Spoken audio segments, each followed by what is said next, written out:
كشف مصدر مطلع شوف تيفي عن ضبط ابن مسؤول حسبي ضمن الأغلبية الحكومية الحالية بهاتف النقال داخل قاعة امتحان الدورة العادية للامتحان الوطني لنيل شهادة البكالوريا بجهة سوس ماسا.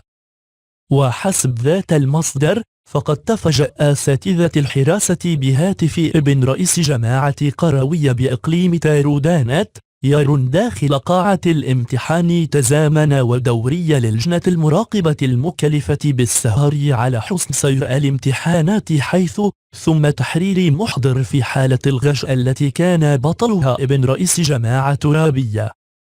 وطالبت مصادر شوف تيفي من الجهات المختصة وعلى رأسها اللجنة الجهوية التأديبية التي أوكلت إليها مهمة البث في هذه الحالة التي تم ضبطها أثناء الإجراء، طالبت باستصدار العقوبات التأديبية وفقا لمقتضيات المادتين 107 و112 من المقرر الوزاري بشأن دفتر مساطر تنظيم امتحانات البكالوريا رقم 17 خط مائل إلى الخلف 009 الصادر في 30 مارس 2017 شأنه في ذلك شأن أبناء الشعب. لا تنسى الاشتراك لكي يصلك كل جديد.